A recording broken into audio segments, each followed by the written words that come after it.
A Small Boy with No Face by Mark Leslie.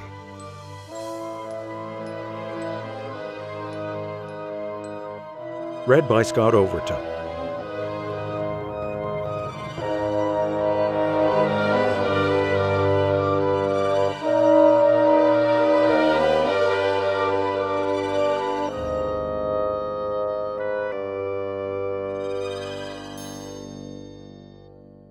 I am doomed to remember a small boy with no face, not merely because he was the smallest person I'd ever known who died, or that he was the first dead person I ever saw, not even because of the startling realization that his face had been wiped completely clear of all features. No, I shall always remember because he is the reason I believe in both ghosts and monsters. And ultimately, I am a ghost hunter because of poor, young, dead Percy Irving Savage. Despite the unique situation of the young boy's horrific end, he had already been etched into my memory for a few of his other traits. Even at 9 years old, he was barely an inch, perhaps 2, over 3 feet tall. His thick red hair was parted on the side, and he had a large bulbous nose, large jug ears, and pronounced cheekbones that were splattered with an explosion of freckles. That, plus his huge, gap-toothed smile, inspired the instant nickname of Howdy Doody, or, as we ended up calling him, Howdy Irving Savage. The name came via a wry comment from one of the neighborhood parents who were more of the age when Buffalo Bob Smith and his marionette companion were in their heyday. Since kids often absorb much of their worldview via osmosis from their parents, that nickname stuck, despite the fact neither I nor my contemporaries had ever even seen the Howdy Doody show.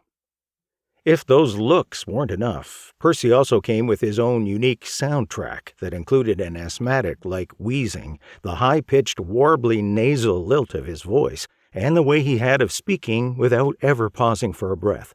He would jam all his words into a single forceful burst, like some bizarre multi-syllabled sneeze between exhalations of the aforementioned gasps he issued.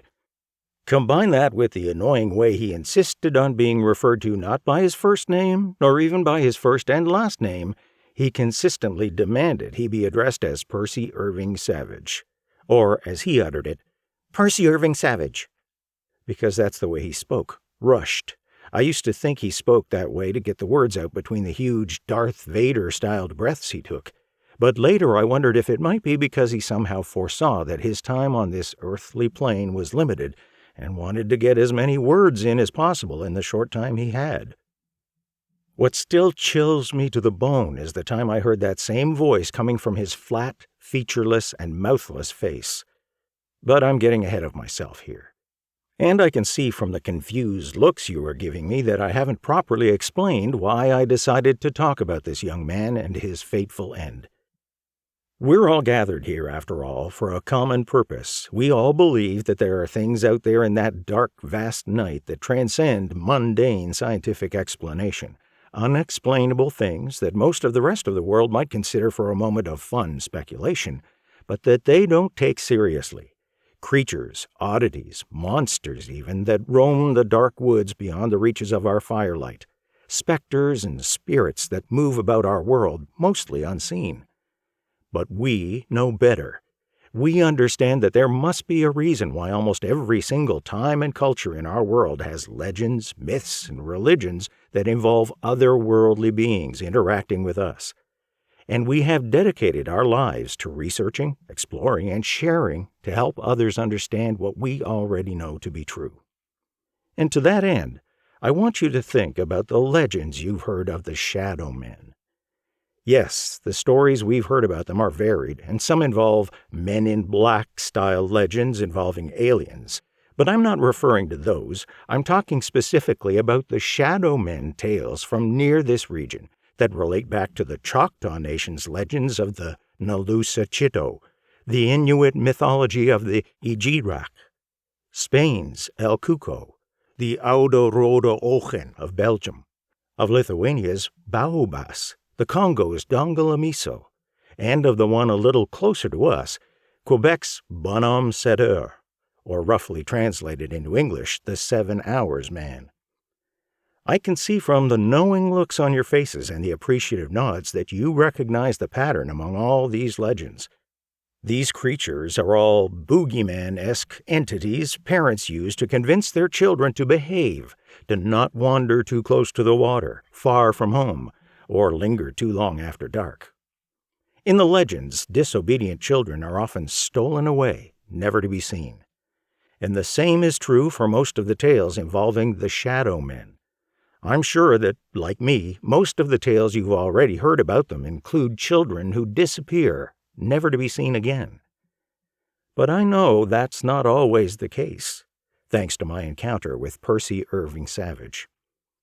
And it all started less than 100 feet from this spot where we all sit around this beautiful campfire at this retreat on the shores of Windy Lake. The events of that night and of the following weeks altered my life's course dramatically. As I said, it's why I have dedicated my life to tracking and researching the paranormal. But tonight is the first time in more than 40 years that I've dared to set foot anywhere close to this lake in mid-northern Ontario. It was back in the summer of 1982. Most of you remember what it was like to be a teenager in those days. Cell phones existed, but only for the wealthy, and usually as car phones. Portable computers were mostly a thing of science fiction. Although I do remember spending plenty of time playing with one of those little professor backwards-functioning calculators that didn't provide answers, but instead generated unsolved equations requiring the user to answer them. But I digress. All I'm wanting to express here is that when you were in a remote place and things went down, you were entirely on your own. I was 13. Me and a bunch of my other friends had snuck out on a Friday night to join one of the beach parties we'd heard the older kids at the local high school planning. Again, back in those days, there was no social media or quickly texting one another. But somehow word would get out, go viral in its way via good old-fashioned small-town word of mouth. My pals Tommy and Ron and I used the old backyard camping ploy to sneak away. Getting out of the house could be a challenge, but if you were already on a sleepover in a backyard, it was easy enough to slip away into the night. And Tommy's backyard, like so many others in the small town we lived in, backed right into the woods. It was easy enough to slip out, take the well-worn trail connecting to Tommy's backyard, and make our way to the highway that led, just a kilometer away, to a side road to Windy Lake. We could count on the fact that nobody would discover we'd slipped out, and we'd be back long before the break of dawn when Tommy's father returned home from his graveyard shift at the local mine. What we hadn't counted on was Percy Irving Savage, Tommy's neighbor, somehow either spotting us sneaking away or having caught wind of our plans and following behind us to tag along. Percy regularly tagged along with us older kids, and the town we lived in was so small that there was no getting away from it. There was a single community center with a pool just up the road from the street where we all lived, a single outdoor skating and hockey rink, and the downtown area, if you could call it that, consisted of a single strip mall with an office that was mostly vacant, a hairdresser, a liquor store, a restaurant, and a mini-mart that served ice cream, and also had a small coffee shop and a row of pinball machines and video arcade games. Basically, there was no place to hang out for kids our age without running into almost anyone else in the town, so there was no point in trying to shake Percy when he tagged along. He was, at most times, a silent fixture hanging out just a few steps back from us. Even though his presence was annoying, despite the occasional spouting of inane trivia, he never really did anything. He just hung around as if basking in our presence. It never really bothered me to have a young, awkward kid hanging around. It was, perhaps, akin to Tommy's younger brother being a bit of a shadow to him. Not that Tommy would ever let his actual younger brother hang out with us. To be honest, I felt a bit sorry for Percy. He was geeky-looking and had no friends, and despite the way he looked and talked, he wasn't a jerk. He was rather smart, if you could get past the nuances of the way his voice came out. But there's no way I would have ever admitted that out loud to Tommy or Ron. I often wondered if they felt the same way, and that was why, over the years, we'd shake our heads whenever Percy tagged along, but none of us bothered to actually tell him to piss off. The night got off to a frustrating start because about half an hour after Tommy's mom had come out to offer us some snacks and say goodnight, we were planning to make our escape. But just as we'd been preparing to slip out of the tent, a vehicle pulled into the driveway at Tommy's house, the headlights lighting up the entire backyard and the tent we were in. Tommy recognized the truck as belonging to his Uncle Lester. He sometimes came and spent time with Tommy's mom on the nights when his dad was working the overnight shift. He was quite a bit younger and was extremely friendly, always making time for Tommy, his younger brother, and their friends. We knew that he wouldn't leave without first popping over to the tent to say goodnight to us, so we had to kill time for the next couple of hours waiting for him to leave, but of course not before sticking his head into the tent to wish us a good night. So it was already a few hours later than we'd intended when we finally had the chance to make our break for the party. I suppose in our haste to get a move on, we were so focused on what lay ahead that we hadn't discovered Percy was behind us until we were about halfway down the trail that led to the party. That spot is off to the left and maybe a kilometer along the shores behind me, a prime spot on the edge of the Windy Lake Provincial Park beach, perfect for a secret late-night beach party. It's in a little cove at the very end of the park that isn't visible from the road and parking area. A heavily wooded peninsula with huge rock outcroppings curves around this spot of the beach that isolates its view from the camps and cottages on the far side of the lake. That kept the large beach bonfire from being easily visible. And the way that sound echoes across the expansive water, it's never easy to detect where the music and noise is coming from. But should the authorities be called in to break up the party, most likely the local branch of the Ontario Provincial Police, there were no less than 4 different trails the underaged partiers could scatter down, plus numerous forks in the paths used by hikers, fishermen, runners, and in the winter cross-country ski enthusiasts. One of those trails, of course, eventually leads right here to Camp Willabosca, which at the time was not operational. And that's where the nightmare went down, and a guilt that has haunted me my entire life. But, of course, I'm getting ahead of myself again. In the local townships, there was usually only a single pair of police officers on duty, and they'd most likely be unable to catch more than a couple of the dozens of partygoers. Though the Hunger Games novels from Suzanne Collins were still a few decades away, and the phrase was not yet known to us at the time, the common wisdom was that the odds were ever in our favor of not being among the 1 or 2 people to get caught if the gathering was busted.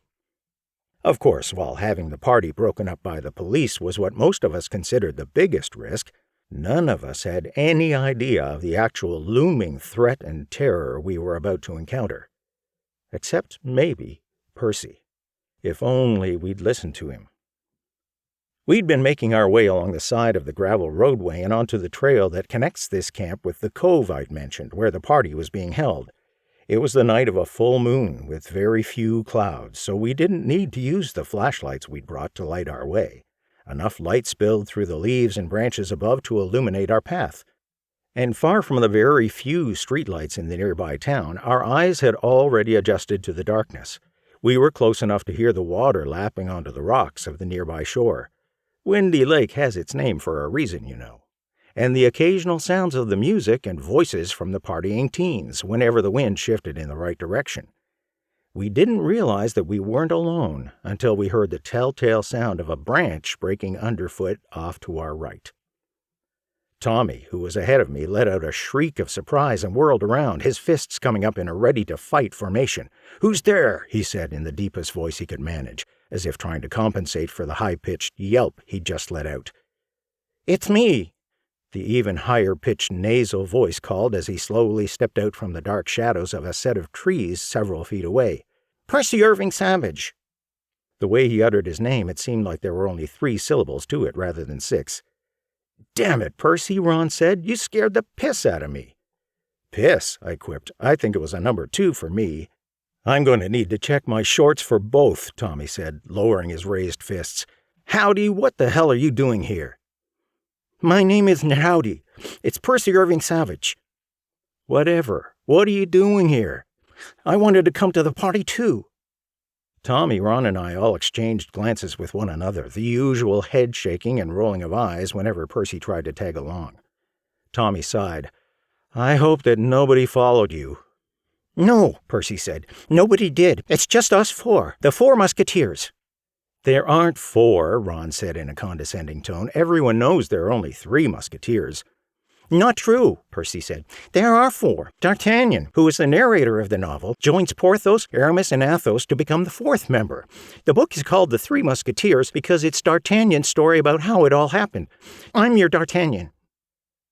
We all looked at one another again, sighing loudly. What 9-year-old read old books like that? "Okay, you're our downtown ho," Tommy said. "Just shut your yap and let's keep going." "D'Artagnan," Percy corrected him. "And this is my story."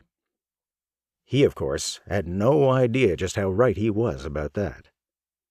With a 4th person now in tow, we continued to slowly move along the moonlit path towards the sounds of the boisterous voices of revelers at the beach party. About a minute later, the wind shifted, coming in from behind us, and we could no longer hear the teenagers. It was eerily quiet all of a sudden, but the silence was quickly broken by a shrill and high-pitched, mournful wailing that echoed through the dark and immediately chilled me to the bone. "What the hell was that?" Ron asked. Tommy laughed. "It was a loon, you loon." "It sounded like someone crying," Ron said. "You've never heard a loon?" Tommy said. "They sound like that." "So do the shadow men," Percy said. "What?" I asked. "The shadow men," he repeated. This had been the first time I'd ever heard anything about them. "They live in the shadows, and mostly in the woods. They only come out at night. They're tricksters and can take on different forms. Human, animal, other things. They lure people into traps, into dangerous situations by mimicking sights and even sounds.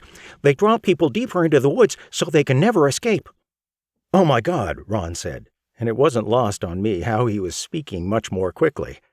Talking to Percy often had that effect on a person. "I've heard enough. Let's head back." "Are you kidding me?" Tommy replied. "It was just a damn loon." "Yeah," I said, "just a loon. There's a party for us to get to." I did my best to keep my voice steady while I spoke so as not to reveal to the others just how frightened I'd been. "Listen," Tommy said, and for a moment as the wind shifted again, the muffled sound of numerous voices and laughter came from up ahead in the darkness. "The party awaits. Let's go."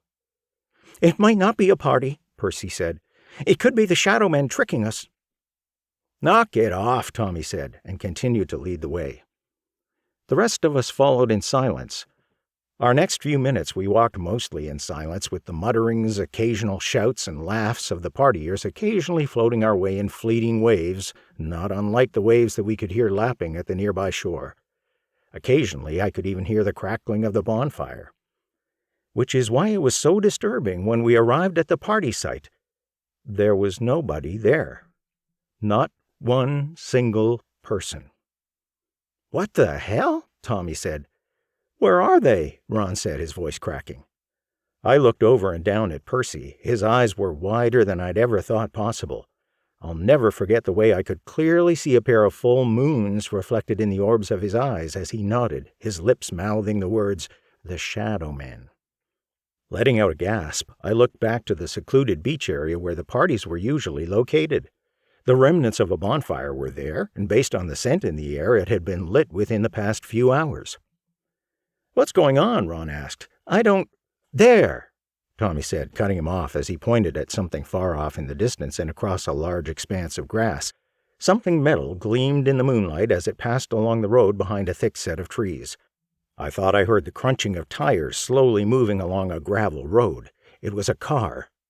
"It's the cops," Tommy said, and then lowered his voice. "They must have busted up the party a while ago while we were stuck back home waiting for our chance to leave." "Shit," Ron said. "We missed the party." "We missed getting busted, you mean?" Tommy replied. We quietly watched the cruiser through fleeting glimpses of the foliage as it crawled along the park road. It stopped at a partial clearing, and a flashlight beam shot out the driver's window, scanning along the beach area.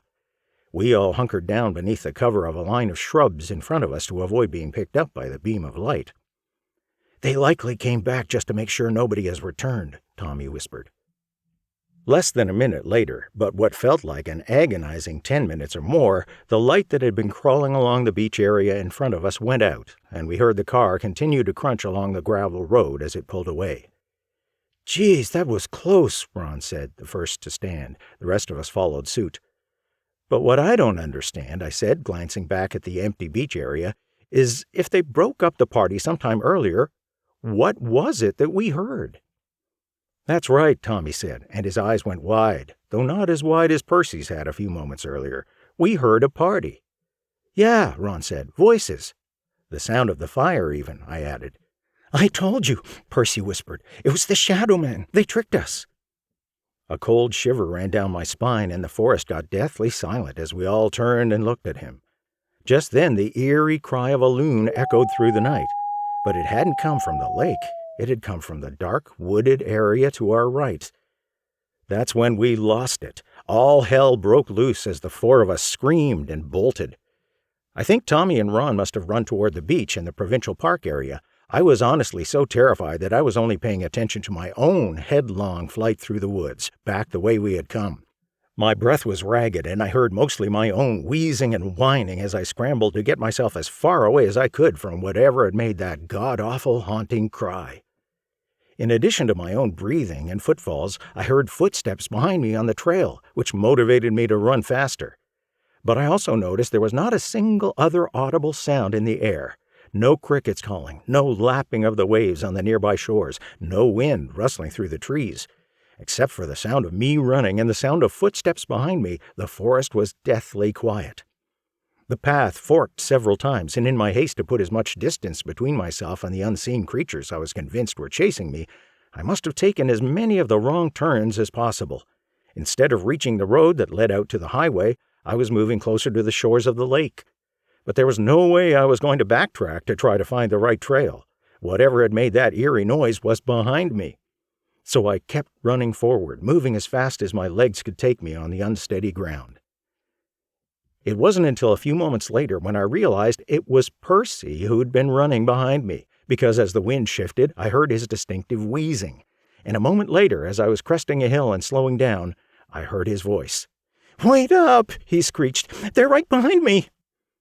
I turned to see him several yards back. He was huffing and puffing, but quickly closing the distance between us, and though there was nothing physical behind him, I could have sworn I saw an odd, blurring motion moving just a few feet behind him, like there had been something there, but not entirely in the visible spectrum.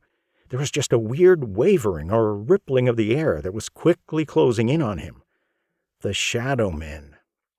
I bolted down the trail that led closer to the water. As I ascended another small hill, picking up speed, the trail became darker, and I realized a cloud had passed over the moon.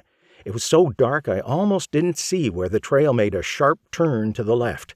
But as I neared, the moon temporarily peeked back out from the clouds long enough to show me the cliff I'd almost run off.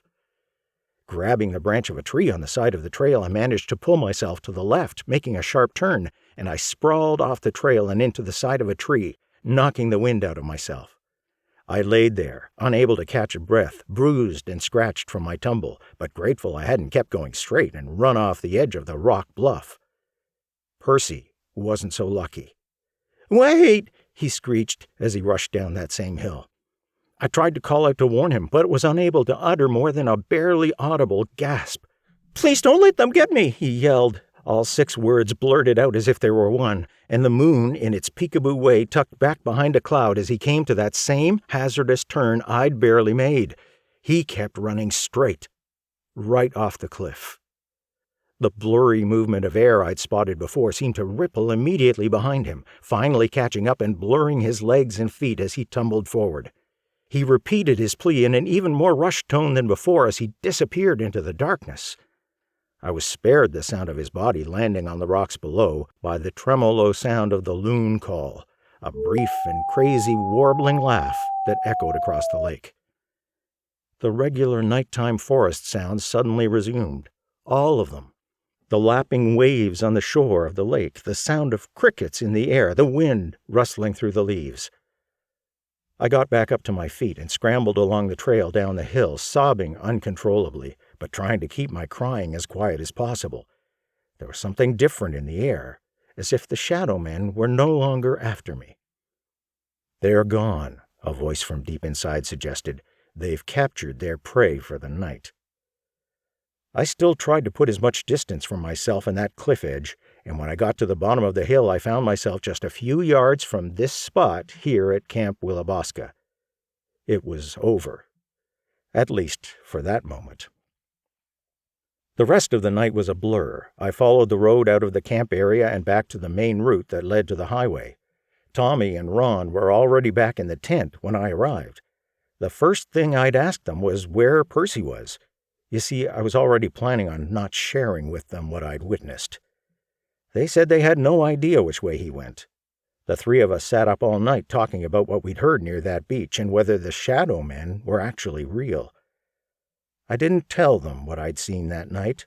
Not about Percy, not about the rippling, blurry movements that had been chasing us through the woods, and I never did. The one thing we all agreed upon is that we wouldn't tell anyone about what happened.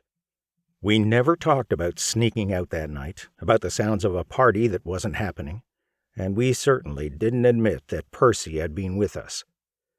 Percy's body was never found. He was a missing person, one of those countless cases of missing persons that are never solved.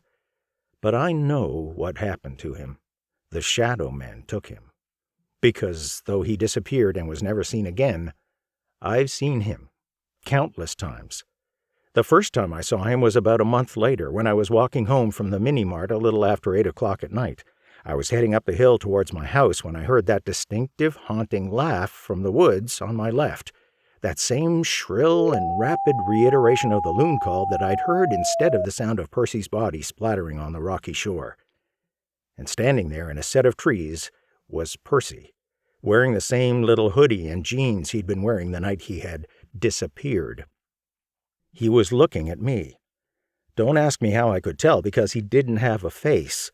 All I could make out in the moonlight was a flat but otherwise featureless expanse of bloody pink flesh where his face should have been. No eyes, no nose, no mouth. And yet I heard his voice. "You let them get me!" He said it again and again, only it came out as a single word. "You let them get me! You let them get me! You let them get me!" I ran home, and again never told anyone. I don't see him every single full moon. But over the years, when I'm alone or near the woods, if it's a clear night, I sometimes see him standing there before me, accusing me in that shrill and caterwauling voice. I dedicated my life to hunting ghosts and monsters because of that experience, and I've seen and learned so much over the years. But no matter what I've done or who I've helped, it all comes down to that fateful night when Percy got taken by the shadow men. So, I'm here tonight to offer myself up to them, because I can't take it any longer. I'm about to walk back up that trail and wait for them near the same cliff Percy went over. Because all my life, whenever I hear that loon call, I don't hear a loon. I hear Percy's accusatorial voice. "You let them get me, you let them get me, you let them get me." And I can't take it any longer.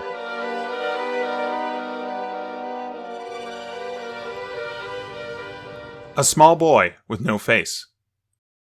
This story is new to the 2024 edition of One Hand Screaming. As I've already explained a few times in these author notes, sometimes an idea or a concept just won't leave me. One might say that it haunts me in such a way that I have no choice but to leverage it again in a different way in a fresh tale. The Shadow Men were a concept I'd originally conceived in erratic cycles as the Bush People. I then returned to them in an extremely short campfire-style tale, The Shadow Men. But I wanted to try another tale featuring a narrator sharing their story over a campfire. I set this in my old stomping grounds, on the shores of Windy Lake, and bits of it were inspired by high school parties held at the lake and at other nearby locales, as well as the camping in a friend's backyard trick we used to sneak out at night. It was also inspired by a nightmare I'd had when I was about 10 or 11 years old. In the dream, me and some friends who all lived on Cedar Street in Levack, Ontario, were goofing around, being silly, and one of my friends, Eddie, climbed on top of a moving car and was dancing on it when the car hit the curb. He was thrown forward, and he landed face first on the road right in front of our friend Andrea's grandmother's house. We rushed to Eddie's side to see if he was okay. He was crying, with his face pressed to the asphalt. When I put a hand on his shoulder, asking him to lift his head so I could see the damage, he complied. And that's when the terror struck me. As he raised his head, his face was a completely flat mass of flesh. None of his features were visible. No eyes, no nose, no mouth, no cheeks. And yet, and this is what made it truly horrifying, he was still crying. The echoes of his cries filled the air. I remember in the dream turning to run toward Eddie's house to get his mom to come help. And that's when I woke up screaming. Some days later, Eddie, Andrea, and I were playing on the sidewalk in front of Andrea's grandmother's house. For whatever reason, Eddie and I were pretending to be drunk and were staggering around laughing. That's when he accidentally tripped on the curb and he fell, his head coming down on the edge of the front steps of Andrea's grandmother's house. The very same crying I'd heard in my nightmare echoed through the air. I was terrified to look at Eddie's face, but I did. His face itself was fine, but was covered in streaming blood from a huge gash in his forehead. I ran as fast as I could to his mother's house, and that's when I remembered the dream. Eddie's mom took him to the nearby medical center while Andrea and I waited outside. He was fine, except for the several stitches required to mend where he'd split his forehead open. I'm not saying my dream was prophetic in any way, but I will tell you that it's one of the most disturbing dreams I'd had as a youth. The fact I can still picture it, clear as day, some 45 years later, is what led me to want to try to capture that fear in a story. And finally, if you're a fan of John Irving, you might recognize that the little boy's name in the tale, Percy Irving Savage, as well as the opening paragraph, are a blatant nod and homage to one of my favorite novels of all time, A Prayer for Owen Meany.